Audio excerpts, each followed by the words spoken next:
What's going on, Johnny Nation? Welcome to episode 167 of the Eye of the Storm podcast. My name is David Barov, and with this season around the corner, the time is now to get your new gear from the NIL store. Support your Johnnies this season in Queens or the city or around the country with a new jersey of your favorite player. Pick up some Big East championship gear and commemorate last season's memorable season. At checkout, use promo code STORMPOD20 for 20% off your entire order at the St. John's NIL store today. Hoodies, jerseys, player graphic tees, and more. Go to nil.store/St. John's and make sure you use the code STORMPOD20 for 20% off all of your Johnnies gear. Get ready for the season. Well, Johnny Nation, the exhibition games are done. The next time the ball gets thrown up in the air, the results count for real. November 3rd is merely a few days away as St. John's will get ready for Amari Monroe and the Quinnipiac Bobcats. But first, let's take the temperature of things as they stand. St. John's beat Towson in the first exhibition game 73-63 thanks to a second half flurry led by the defense and Dylan Mitchell. And on October 25th against the 7th ranked Michigan Wolverines, they went into overtime before dropping the game 96-94. There's plenty to take away from this one. A huge matchup. It felt like March. It felt like the tournament. Now, the game doesn't count, but what we wanted to see, what I went into the game saying was, I need to see certain things within the game. I don't care as much about the win or loss. Do you want to win? Of course. Does losing suck? Of course.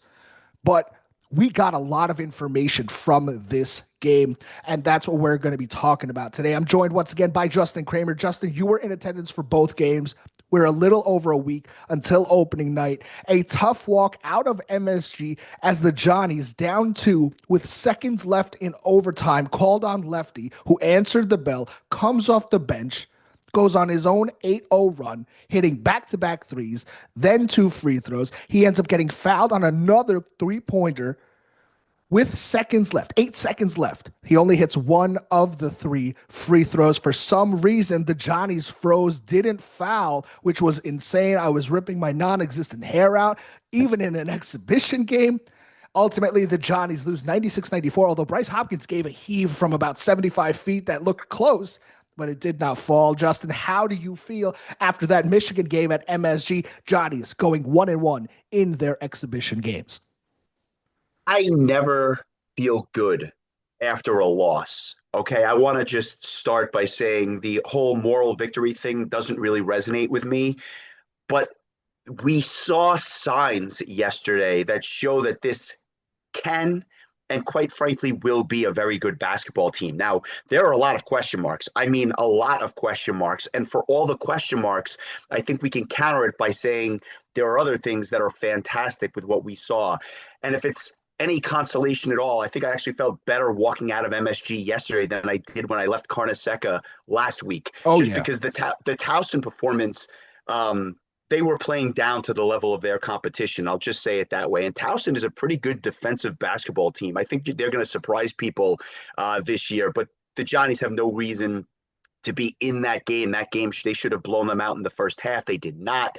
But the Michigan game, and you said it, this did not feel like the kind of game that was in October as an exhibition game. This felt like two teams that were gearing up for a deep run in March. And so, forgetting the final score for a second, there are quite a few takeaways that I think we both have from that performance yesterday. You know, what's funny is we look at the overtime game yesterday, and if you guys remember, St. John's Rutgers exhibition game also went into Rutgers. That was in New Jersey. That was still exciting and all that, but I didn't have the feel of yesterday. I think that you got a glimpse of two teams that are supposed to be in that kind of position come late March, come the tournament time, come Big East tournament time, all that Big Ten tournament time for Michigan. I think it's very clear to say that that Michigan team is going to be near the top of that Big Ten standings. That is a really good team. That is a very big team. And what Dusty May has been able to do there in 2 years is phenomenal. That's a very good team. So, like, I said going into the game, win or lose, anybody, if the Johnnies do lose this game, it's not the end of the world. It's more about what we're taking away. Now, I went on a whole huge rant on Twitter about like the 10 things that I want to see coming out of the game. And I guess we could just start with this kind of game is what you want from the exhibition game. I think the coaching staff would agree with that.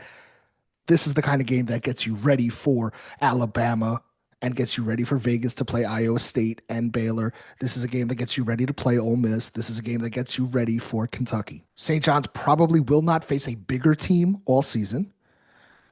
And one of the most encouraging signs from that is that Zuby Ejiofor had 24 points, 6 rebounds, 6 assists, 3 steals. He had 20 points in the second half.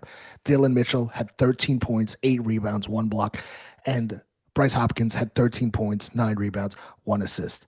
Together, the front court of Zuby, Mitchell, and Hopkins, 50 of St. John's 94 points. They were phenomenal. And they put on display what I believe is, if not the best front court in the country, certainly in like the top five. And they did it against a very good large front court against Michigan. And that should be incredibly encouraging for St. John's fans. I don't think it's surprising, but they were put to the test. They were put to the test against Yaxel Lendeborg, against Ade Maya, against this huge, big Michigan team. And they flourished. And that's very encouraging because there won't be many other teams, I think, besides Kentucky, that St. John's will face, conference or non-conference, that will give our front court that much trouble, hypothetically, going into the game and just size-wise. And I think St. John's handled it really, really well. So that's one major positive I took from the game.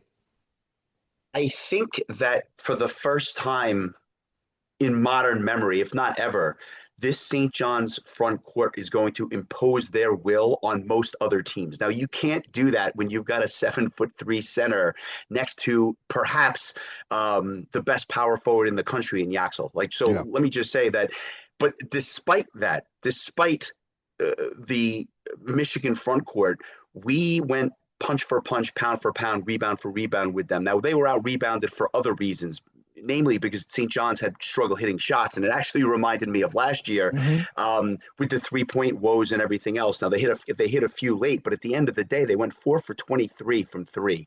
And when you go 4 for 23 from three against a team like Michigan, you have no business being in the game, let alone by losing by 2 points. Now, what does that mean? Number one, they're not going to go 4 for 23 from three the rest of the year. This team is going to hit 38% from three most nights. That's a positive. The negative, the foul trouble that this team got into early and throughout this game. Ozziah Sellers, 8 minutes. Sanan, 14 minutes, and he was great for the 14 minutes he was in there, but the foul trouble cut his minutes in half. Jackson, 21 minutes, no foul trouble, but just didn't hit his shot last night. The wings, which were supposed to be another strength of this team, did not bring their A game last night. So let's go point for point there because you bring up a lot. And I want to, I'm gonna play a bit of devil's advocate here with your 3-point comment and saying that this team is gonna shoot 38% from three this year. That's the hope, right? That's why we brought in all these shooters. St. John's in the 2 exhibition games went 4 of 23 against Michigan and went 4 of 17 against Towson. They went 8 for 40 in 2 exhibition games, 20%. That's not going to cut it. Not only is that not going to cut it, but the volume of threes is lower than I think the standard of today's college basketball game. I think one of the other things that we saw, especially early on in that first half, is St. John's is taking a lot of long mid-range shots, which there could be 3-point shots as well. That stood out to me. But the other thing is, and this goes to what you just said about Sellers and Jackson, Ozziah Sellers was brought here to shoot the damn ball. Ozziah Sellers picked up 5 fouls in 8 minutes, and I think that might be the fastest in St. John's history. Unless you have like a mercenary going out there trying to foul another team to get out of the game. Ozziah Sellers getting, disqualified from the game due to 5 fouls in 8 minutes is unbelievable. And I know that he's probably super frustrated for it, but like there's a lot of teaching that's now available to all of these guards because St. John's success this season is predicated on these guards, one, staying on the court, but being extremely effective with what they were brought here to do. Osiah Sellers is supposed to be your sniper three pointer. He only took, I think it was two, and he didn't obviously hit anything, and he couldn't do anything more because he got kicked out of the game by the referees. They didn't actually do anything to get kicked out of the game. It's a problem, and Rick Pitino needs to grab all of these guards and tell them that they need to get better with their fouls decisions. Now, of course, referees are subjective on fouls, but these guys have to stay on the court. Ian Jackson, in 21 minutes, did nothing. I am concerned there at this point. Osiah Sellers did nothing in his time on the court. Josan Sanin, like you said, was excellent in his 14 minutes, but he only played 14 minutes because he was in foul trouble. These guards have to stay on the damn court. They are way too good. There's too much offense there that's sitting on the bench. And that's a teaching moment. And they better get it right because Alabama's coming. And the guards for Alabama will hurt St. John's guards if they're going to be ticky-tacky on those kind of fouls and if they're just not going to play smart. It's a point of concern. And I think that the three-pointers, it's all correlated because these guys have to stay on the court because look who I'm talking about. Josan Sanin is a 39% three-point shooter. Ian Jackson is a 39% three-point shooter. And Osiah Sellers is a 40% three-point shooter. So you got your three guys in massive foul trouble, can't stay on the court. Plus, they can also hit your threes. St. John's is woefully struggling with threes. It's all tied together. These guys got to stay on the court because St. John's needs that three-pointer. Michigan shot 42% from three. St. John's only shot 17% from three for the game, and two of those three-pointers for St. John's came in overtime when Lefty got hot. It's not a recipe for success, and you're going to rely on your front court to do everything. Listen, you paid a lot of money to bring these really talented guards here. They got to stay on the court. I agree with that. And, obviously, I think that Alabama game is circled on everyone's calendar because they are very talented. We talked about this, just a couple of weeks ago, and they're a different kind of talent than Michigan. I'm not as concerned about Alabama's interior presence, although they have some talent there, but it's their perimeter play, which is really going to test us early on in November. But if you want to play devil's advocate, what you learned is that there's a depth to this team that when an Osiah Sellers plays 8 minutes and Sanan plays 8 minutes, or I should say 14 minutes, and Ian Jackson plays 21 minutes, which is below where we think he will be down the stretch, you got contributions from other guys that you might not have expected. And Ruben Prey, in his 16 minutes, he went 3 for 6 from the field, 4 rebounds, +3 for his time in the game, which is pretty good from your fourth big man. And Lefty gave you 14 great minutes, not only with the 2 threes in overtime and the free throws, that 8-point run that you mentioned, 6 rebounds. 6 rebounds in 14 minutes from a guard off the bench. And Pitino was quoted saying that we need more from our guards crashing the boards. Yeah. And he got that from, his fourth guard off the bench? Let me stop you because that quote from Pitino where he said, I need my guards to be better. He said that my guards, I've always had guards who rebounded the ball. He's pointing to Louisville. He's pointing to Kentucky. He's pointing to Iona. He's specifically talking about Ian Jackson in that context. And he was talking about Josan and these guys having to get rebounds. And so when, to your point, which is a great point, when Lefty is tied with Zuby Ejiofor for rebounds in the game, playing just 14, 15 minutes, whatever it is, that's, hey, you want to find your way onto the court for a Rick Pitino team, that's how you do it. Defense and rebounding is going to get you minutes with Rick Pitino every day of the week. And so, again, this game was kind of like a counterbalance between this alarmed me, but then you had this other thing, which was like, well, this is good and kind of offsets the concern that I had about something else. And there was a lot of that, right? There was one point where Bryce Hopkins got muscled to the floor and he was down on the floor for a minute. And my immediate reaction is, oh God, is he Yeah. hurt? Like, Mhm. and he bounced back up and he was fine. And he led the team with 40 minutes of gameplay, which he hasn't done since, what, his sophomore year at Yeah, probably. Providence. So it's encouraging to see that he is in game shape already. Dylan Mitchell was like a human pogo stick with Incredible. with some of the rebounds and putbacks that he had, and that dunk where he made it was a posterization of Yaxel. He just went over the top, and he is showing you an efficient 5 for 10 in 37 minutes to go along with his 8 rebounds and wonderful ball handling. But That then that to Dylan Mitchell dunk on Yaxel was actually payback because Yaxel did it to him in the first destroyed half. him in the first half on Yeah, a dunk too. So that was great. it yeah, it was definitely payback. But Yaxel, by the way, likes to run his mouth a little bit. I don't Oh know if you yeah. Oh, noticed he that. was He likes to talking. talk. Yeah. He was jawing. We'll get to that in a little bit because Yaxel's obviously a storyline, and he was jawing at Zuby all game, and oh, he let the Johnnies hear it. But with all that said, I think the biggest takeaway is that you have two teams that can probably make a run in March. And the feeling in the building, and quite frankly, the quality of the play, especially in the second half, look like two teams that were going to come together and really, make a run at this.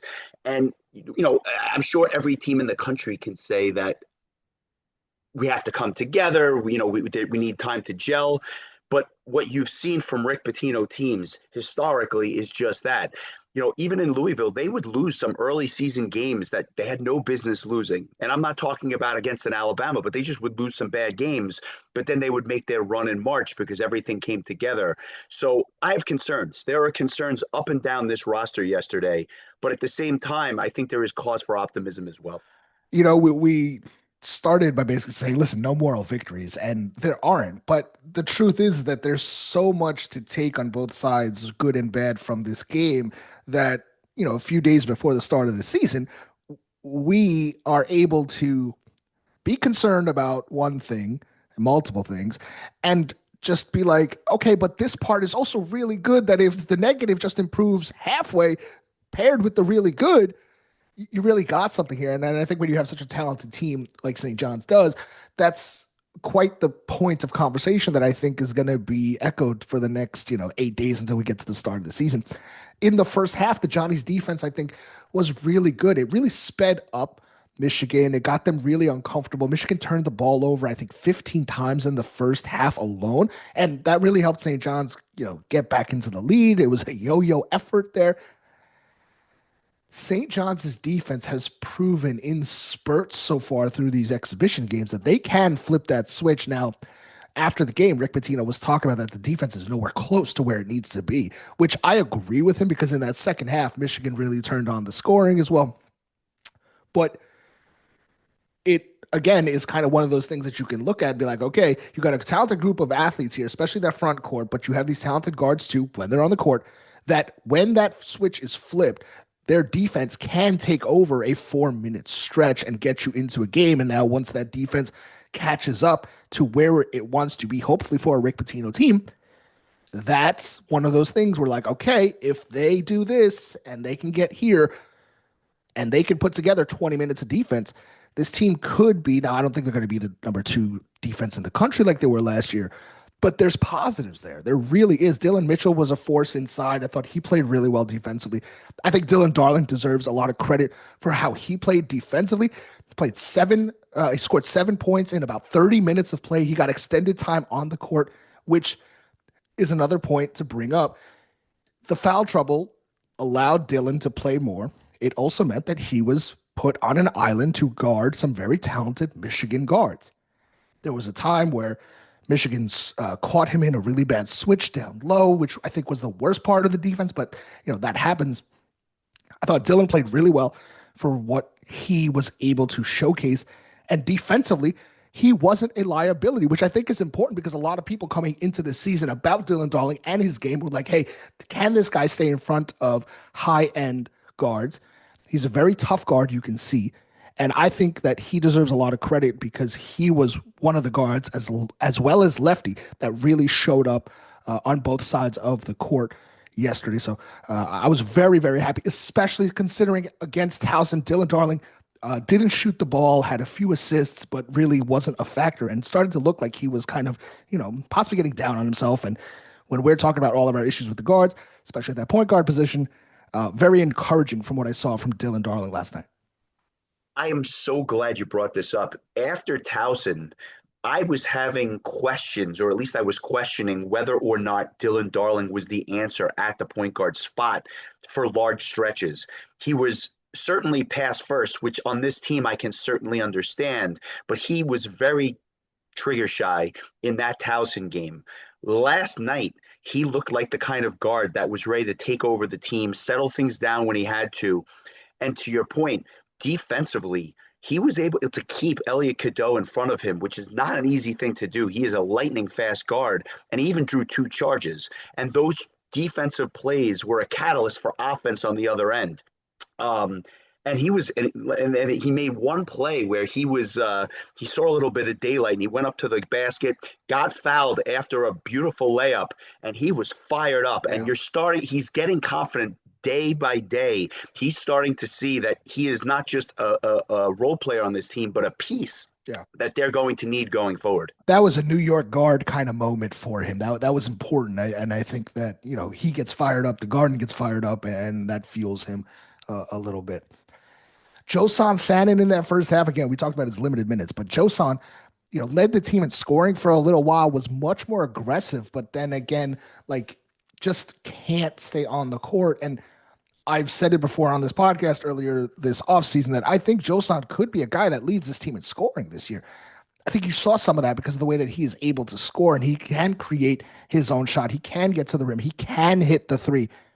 There was a moment where he was, I think, going to take like a poor long two, and then he kind of stepped back, hit the three. So again, those little things are important.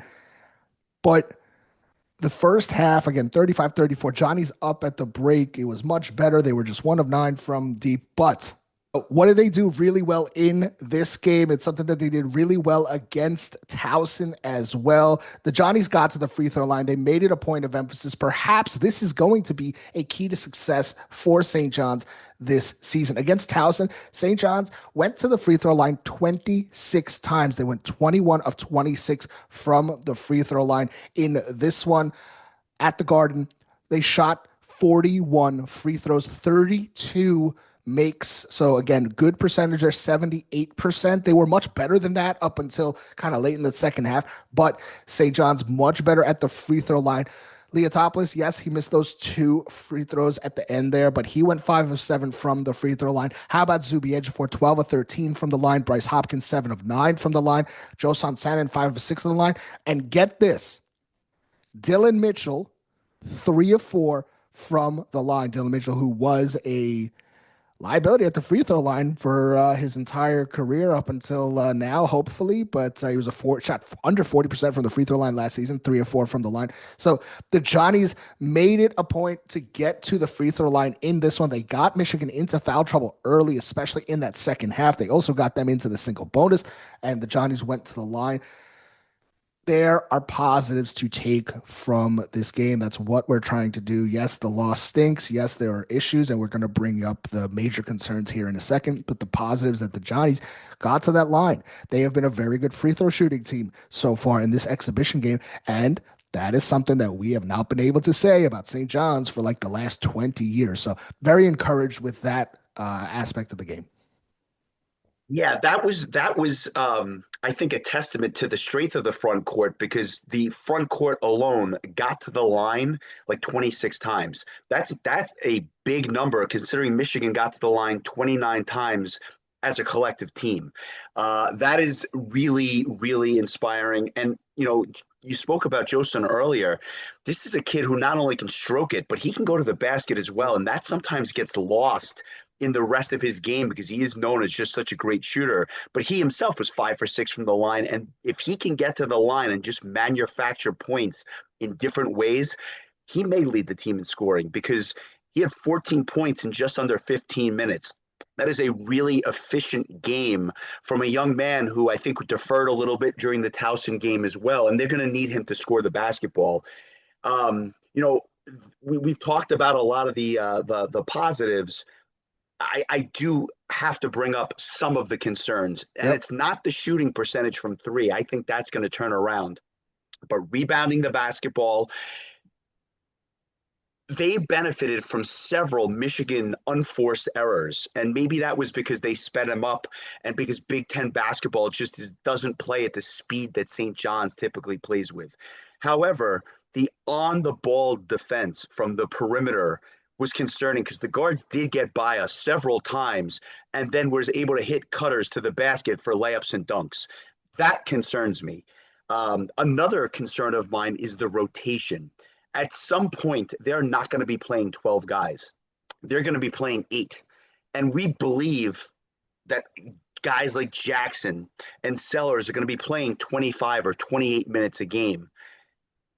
If and when that happens, that means minutes are coming away from somebody else. And the bench played well yesterday, all things considered. We talked about Lefty, we talked about Prey.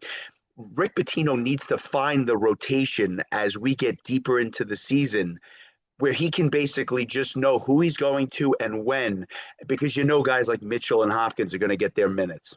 Yeah, well, I mean, I'll push back on that. I mean, obviously, the guard foul trouble led to guys getting some playing time. Sadiku played 4 minutes. He was in there for because of foul trouble. Kelvin Odie only played 1 minute. He checked in, was kind of pulled right away. Casper Poto even checked into the game for 3 minutes. I don't think those three guys are going to be mainstays in the rotation. If you take those three out, then you have basically a 10-man rotation right there. And again, Osiah Sellers only playing 8 minutes cripples everything. Like that's you can't even account for that. So I get where you're saying. I think there's merit to it. I think we saw the starting lineup, without an Ian Jackson in it is something that I think a lot of people raised their eyebrows about. But that being said, talk about concerns. Ian Jackson is concerning right now. Ian Jackson was brought here as one of your prized transfer guys. And in the Towson game, he wasn't that impressive. And in this one, it's concerning. Now, Rick Pitino did say that he had a sprained ankle earlier in the week. He missed 3 days of practice, but he was out there. He played 21 minutes. My concern is that in 21 minutes, he went 1 of 8 from the floor, 0 of 4 from three. He missed his only free throw. He had 2 turnovers, and he only had 2 points on a layup. He looked really lost out there. He looked still unsure of this system. He looked unsure of where he fits in this system, be it offensively, defensively. There was a few times where I saw Rick Pitino kind of yelling at him to get to the other side on the floor. Ian Jackson has to be better. I have no doubt that he will be, but if we're being honest, right now, on October 26th, Ian Jackson, who was brought here to be this lightning rod, amazing offensive weapon, and as Patino said, labeled as the point guard of this team, is very far from all of those things. Very far. And I sure as hell hope that it's going to change. The success of St. John's this season needs that to change. But through 2 exhibition games, I would be hard pressed to find anybody that isn't even a touch concerned with Ian Jackson and his contribution so far. You have to be concerned, but I want to just give a point of reference, which I think will comfort many people. If you go back to last November and you look at the way Kadari Richmond was playing basketball in November and December of last year, he looked kind of lost out there. He had kind of lost the starting role to Davon Smith, in the sense that Davon Smith became like the ball handler for much of those earlier season games. And it really wasn't until like mid-January that it just kind of clicked. And by the end of the year, he looked every bit as the number one player in the transfer portal that he was, and that led us onto that run into the Big East tournament. Give Ian Jackson some time, and I'll say this because the talent is there. He made a couple of defensive plays yesterday, which were really promising. I did not think that he was coming here or necessarily the kind of kid that was going to buy into the defensive scheme, and he was coming here to score, but he played fairly well defensively for a kid who never had to be called on to play defense in high school or even in North Carolina last year. So that was a bit of promise. Give him a little bit of time. He is adjusting to a team where he's no longer the man. There are five other guys who are every bit as good as him and more experienced, guys like Mitchell and Hopkins and Zuby. Um, it's going to come. And there are going to be games, and I'm telling you this right now, there are going to be games this year where, but for Ian Jackson, we don't win the game. And I don't know if it's going to be against Providence on the road in January or if it's going to be against Kentucky in December, but there's going to be games where Ian Jackson bails this team out. And we are thankful that he is here and one of the pieces of this team. But that's the beauty of the team, right? They have so much depth that on any given night, a guy can be down or not play their best, but they can still be in a game like this. And credit to Michigan. Michigan is a really, really good team. They are deep, they are big, and this is a team that is going to be there deep into March just because of the depth that they have at every position. I will say Ian Jackson did have 2 assists in his 21 minutes on the court. That was tied for the second best on the team. I agree with everything that you just said about Ian Jackson. I am strictly speaking that right now, through 2 exhibition games, Ian Jackson, I expected more. I expected to see some flash. I expected to see a little bit more. I just think he is also in a system with a coach that has certain expectations for what he needs to do that he is not used to. And while that's all well and good, for a player with his skill, for his archetype, you expected him to be a little further along, I think. But that being said, I do agree with what you said. I mean, frankly, Ian Jackson needs to be the reason why we win some games because that's how damn good he is. A he was that for UNC last year as a freshman.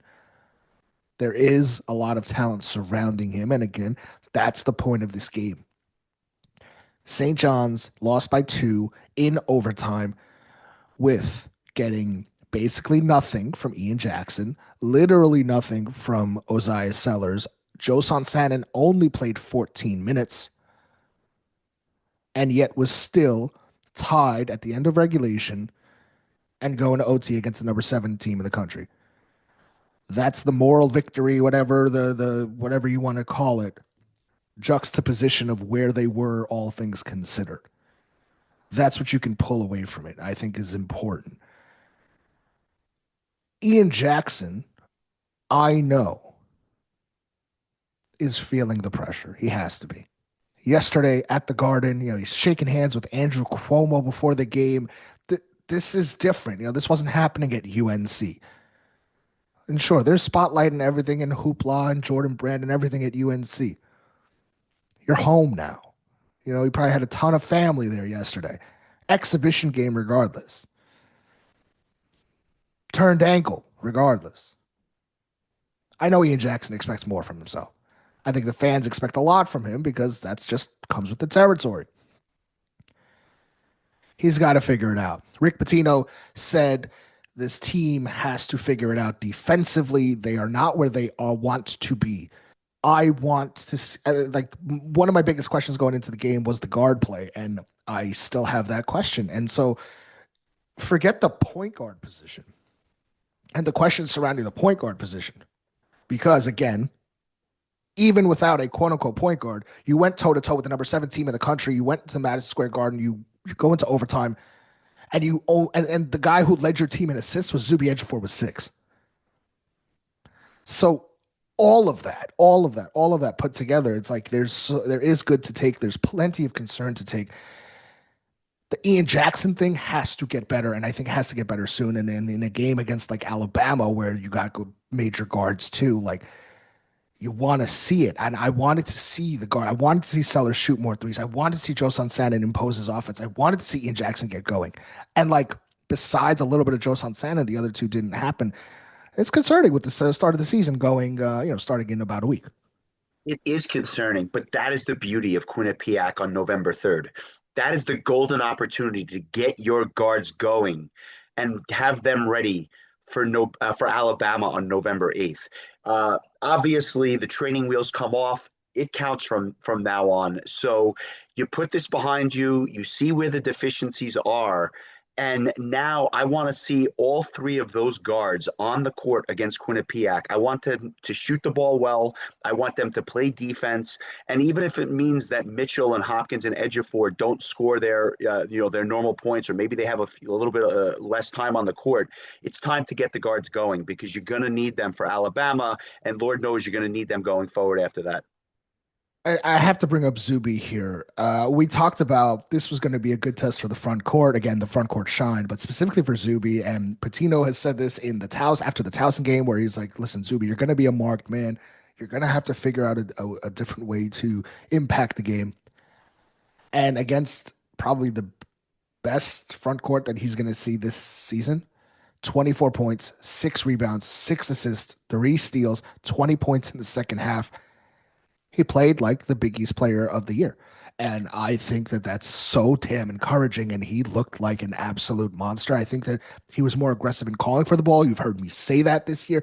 They fed him the ball. I think there was more of an emphasis to do that. And that's really encouraging because it felt, I don't know if the offense played through Zuby, but I think that, it just was a point that, like, hey, this guy can get us the ball and get the ball in the hoop besides getting those offensive rebounds and kind of cleaning things up, which he did a few times. But man, Zuby was phenomenal yesterday. There is a lot of talent on this team, but don't for a second misunderstand that this is Zuby's team. This is Zuby's team, and there's a lot of talent around him.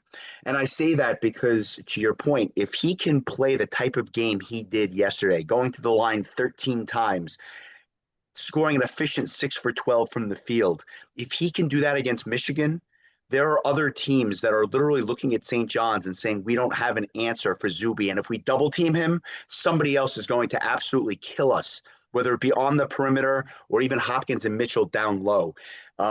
To have a guy like Zuby, a seasoned veteran presence, who's not just the Big East player of the year, but very well may be an All-American when it's said and done at the end of the year, that is such a blessing for a team that's never had that kind of depth around him, but to have a big man that they can rely on night in and night out to score the basketball, to rebound, to block shots. He does it all.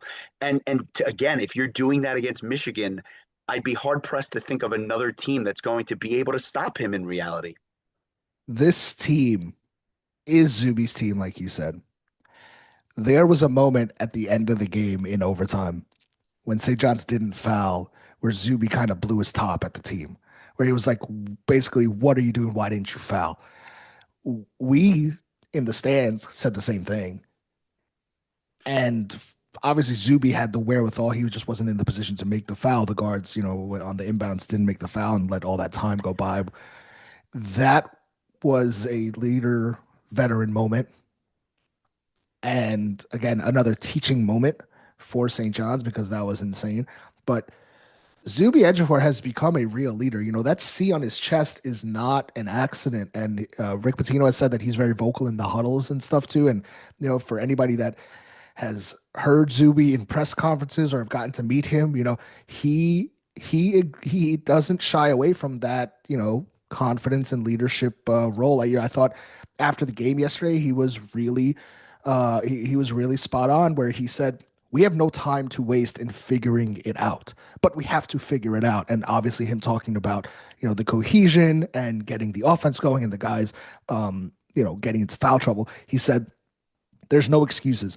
Winning is a standard that we're trying to build here at St. John's. Everybody came here to win. All the transfers, they came here to win. So we have to do whatever it takes. Guys, you got to remember that these are still 20-year-old kids, and he takes that captaincy and leadership role very seriously. I thought that was very poignant. Everybody knows that these kids are getting paid. Everybody knows that the expectation here is to not go to the tournament, not win a game or two in the tournament. It's to go very far in the tournament. So really a lot of credit to Zuby and his leadership yesterday. Yes, and credit to Bettino for bringing him here. I know, it's funny because I said to my dad yesterday, I said, if Yaxel is here, Zuby isn't. And while Yaxel was great yesterday, The identity that this team, the persona that this team has taken on is Zuby's personality and Zuby's persona, and his Energizer Bunny approach to playing basketball is infectious. Not only on the court, but even in the stands. You just the fans rally behind Zuby, and so credit to Patino for not letting him leave campus on that visit without a commitment, because it really shaped the identity for this program over the last 3 years, even when Zuby wasn't seeing the court as a sophomore, until the end of the season. So I think that the best is yet to come. I truly hope that he plays his way into the NBA. And if he keeps putting up numbers like this and having the games that he had like last night, a team would be remiss not to select him, because there are guys in the NBA that may be bigger or stronger or better shooters, but nobody has Zuby's motor, and you can't teach that. No, he's going to be playing like a first round pick in that sense. A few more things just to go on that back and forth of like, yeah, this happened, but St. John's was still in it. Michigan turned the ball over 22 times. St. John's only turned the ball over 10 times. L- Listen to that and kind of take the information there. St. John's only turned the ball over 10 times. They are a team without supposed point guard or guard player or somebody to protect the ball. And they only turned the ball over 10 times. Really, really positive. The other side, though, they forced Michigan to turn the ball over 22 times and lost the game. Concerning. Where did the game, kind of go back and forth? Well, Michigan shot 42% from three, St. John's just 17%. Again, I said this earlier, but two of those 17% were in overtime. So huge discrepancy there. Obviously, game in the balance with the three. Justin brought up the rebounding 48 to 36. Michigan out rebounded St. John's. Michigan outscored St. John's on the fast break. This is a point that I wanted to bring up. Michigan outscored St. John's on the fast break 20-4 on Saturday night. The Johnnies and the pace, I brought it up. I thought the pace helped St. John's in the first half, but if you're not scoring on the fast break, that's your bread and butter. And I think that also goes back to the point that a lot of the guards were not on the floor. The guys who can score in transition, Josan and Ian, that's an issue. I want to see that definitely get better for the season. Michigan won the assist battle 23-14. Johnny's only had 14 assists on 29 made field goals. That is not good. That is a recipe for disaster. That's got to get better. Again, you got to share the sugar. One St. John's coach used to say that. And this St. John's team, again, that points to the potential guard issues. Your leading assist guy was Zuby Ejiofor, which is fine. We've heard that he's been the best passer in the offseason, but the guards got to do a better job. And the layups, St. John's missed 13 layups. They were 12 of 25 on layups. So these are the things when you're looking at, well, it's a 2 point game in overtime. Where did it go wrong? These are a few of the spots that got to get cleaned up, and that's how you win games later on. Not to single out Jackson, but there was a play, I believe it was in overtime, right before Lefty came in the game, where Jackson somehow wound up with the ball in transition going to the basket, and he missed the layup. And it was at that moment that I thought the game was over. Michigan would wind up taking an 8 point lead before Jackson actually got swapped out for Lefty, who then went on that incredible Reggie Miller type of run for 30 seconds.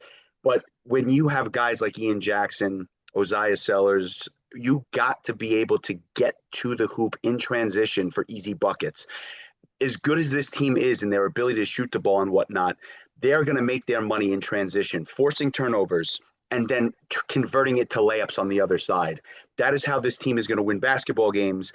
And it is concerning that the assist to turnover ratio is not great, not because of the turnovers, but because of the assists. They just didn't spread the ball around. That will get better as these guys get to know each other. The turnovers, right? They forced 22 turnovers, and it was the reason why St. John's was in the game. They lost. 9 out of 10 times, you're going to win a game when you Yeah. force that many turnovers.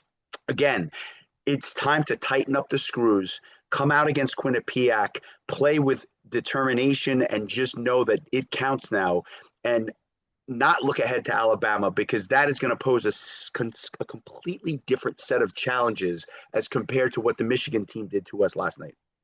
Yeah, I want to get your thoughts on a few things that Rick said after the game yesterday. He said these guys are great, but they're not together defensively yet because they don't know each other. We've got to figure it out in a hurry, but we'll make our corrections. This will be a fun team to coach. A week until Quinnipiac. Rick also said that was a wonderful game. You're almost better off losing this game to learn, which I understand. I could have bet money that Rick would have said that. He probably would want that. And that result is better than beating a team by 40 in a meaningless, cardio game. They're not together defensively. They're not together because they don't know each other. A lot of people are in the same boat where, with in regards to having new players, it's just difficult. But I set the schedule tough because I want to know right now where our weaknesses are. I think Rick has got a lot of information on that for sure. He said, we'll be ready for Quinnipiac. I don't know if we're going to be ready for Alabama, Kentucky, Ole Miss, and the Las Vegas trip, but we will be. We'll get it done. He said, defensively, we are nowhere close to where we were with last year's team, but this is a great exhibition. I'm so happy with not necessarily the results, but so happy that we were able to find out where we need to get better. All things that I think you can agree with. Rick definitely got a lot of information. I think this team is going to have their hands full this week in practice, getting ready for November 3rd. I expect this week in practice to be a very intense week. And to the extent that a loss can be beneficial, you've got reason to work that much harder this week. That being said, I think every team in the country outside of Marquette has the same issue. New players, new faces coming into a new system. The beauty of it is that we have a coach that recognizes that and will get them to where they need to be. We said this earlier. The number of wins they had last year was just a gaudy number of 30 Yep. wins. Not only is the schedule better this year, I don't think they're going to win 30 games. I Hey, don't think you're they're going to win shortchanging us. close. 31. Yeah, I'm sorry. You're absolutely right. I above 30. I don't think this team wins 30 games, but I think they go further along in March. And I think that most fans would sign up for that right now because as good as the regular season was last year, they ran into a buzzsaw in Arkansas. And I'm not sure that this team loses to Arkansas in March, all things considered. I think this team has a higher ceiling. And because everybody is figuring it out right now, you're going to take some bumps along the way, but he will have them ready to go come February and March, and then the sky is the limit from there. Well, I'm glad you brought up Arkansas because the big thing that we said in the Arkansas game is that St. John's didn't play anybody that was built that way. Well, Michigan in the preseason, number 7 team in the country, the biggest, tough, very physical Big Ten team.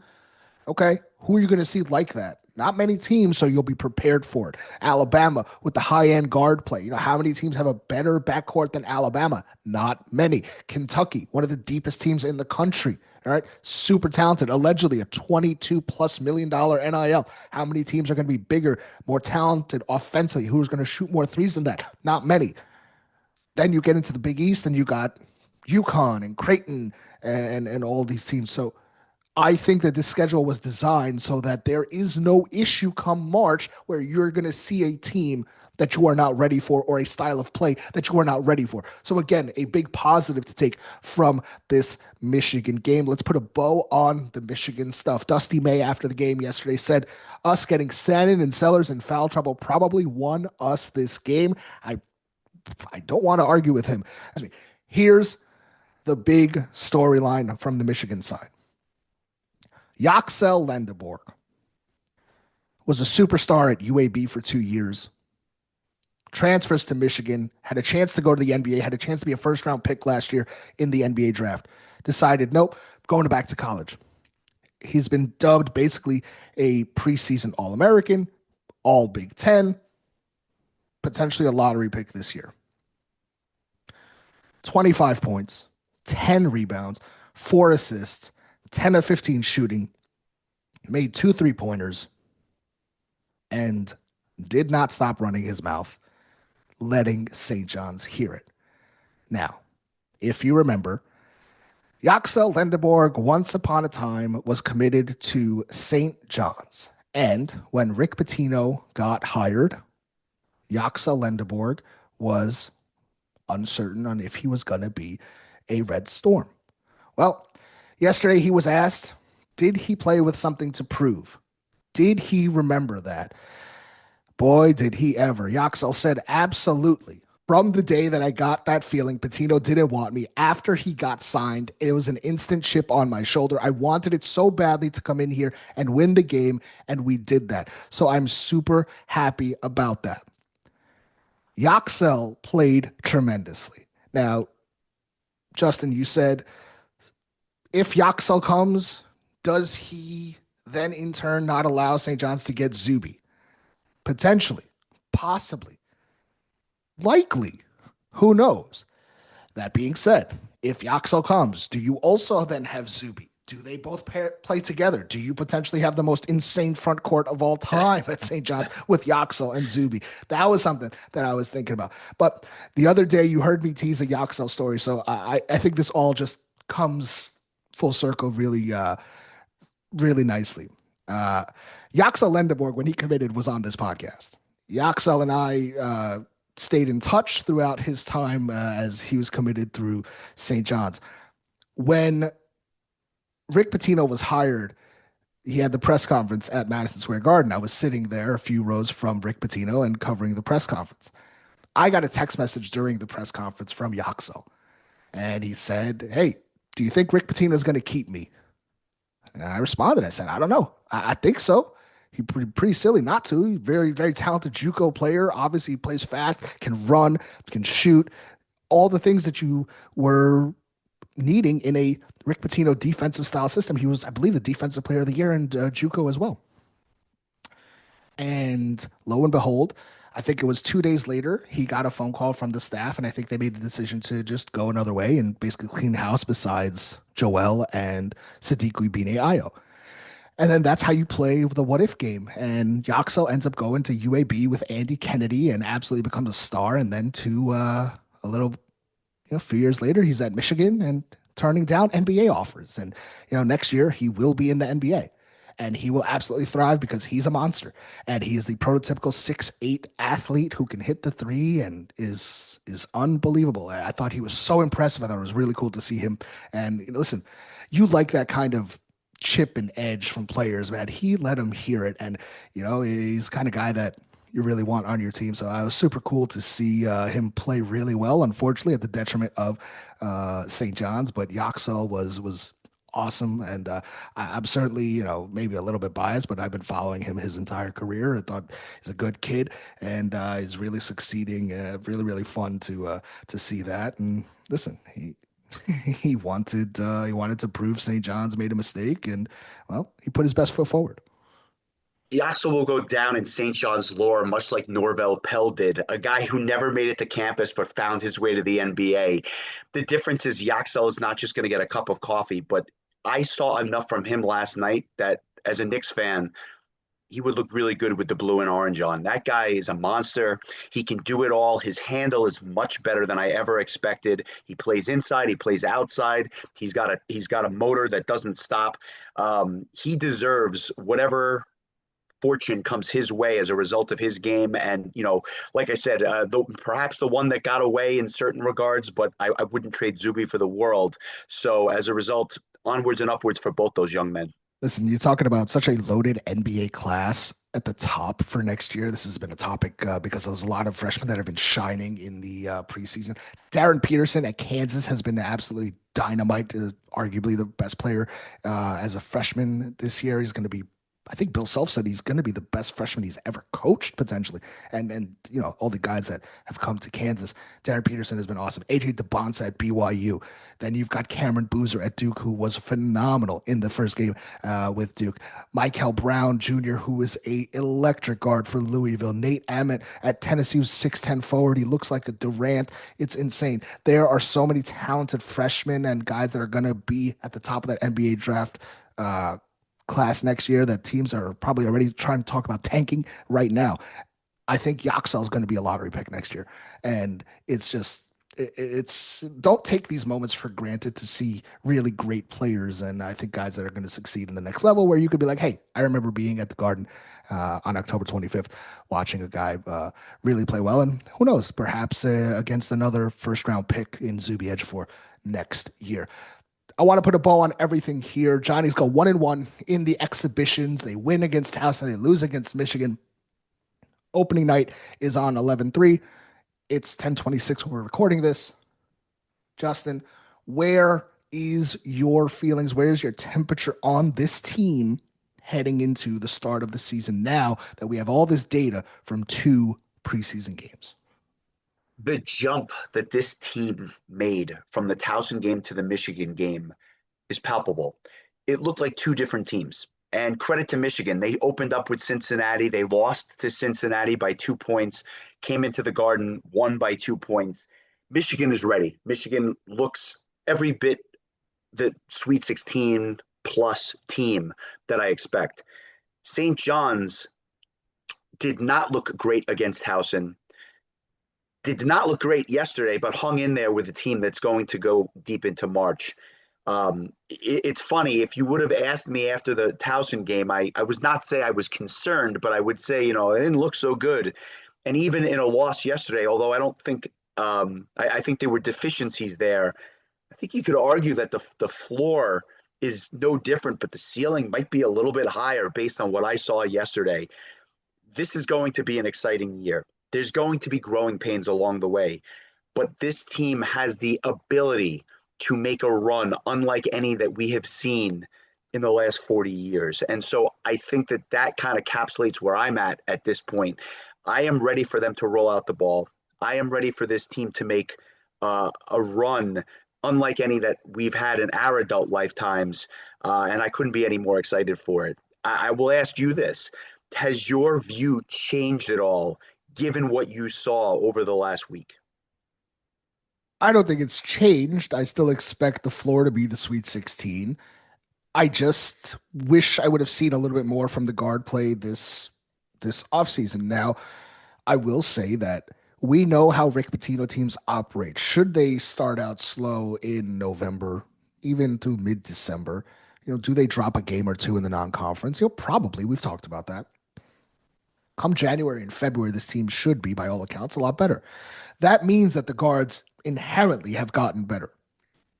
Should that happen, this team becomes very dangerous because they're going to be led by this front court. There is not a team, I think, that can match up with that front court and will know what to do to stop this front court. You're basically praying they get into foul trouble, and not just one guy. You're hoping that Zuby or Bryce or Mitchell get into foul trouble.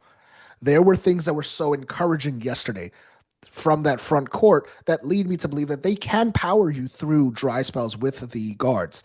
I just don't want to experience it again. And I really need to see Jackson and Sannon and Sellers get going because it's going to just, also it's going to take pressure off of the bigs too.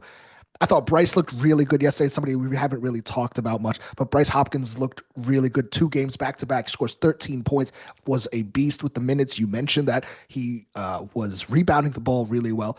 I thought he played excellent. This team, I think, will eventually get to where they need to be. I think the sentiment that by January they are clicking, they have to be. But all the things that Rick said after the game, who they'll figure it out, they will. The Ian Jackson experiment has to get figured out. Ian Jackson, for his own sake, for his own professional, aspirations, has to get better. The ball handling for St. John's, which ties into the guard situation, has to get better. I don't know how you really fix that right now besides reps, but it has to get better. That being said, this team will be anchored by that front court. I think we will see a lot more of the starting three forwards together. It's just the best mix of guys on the floor.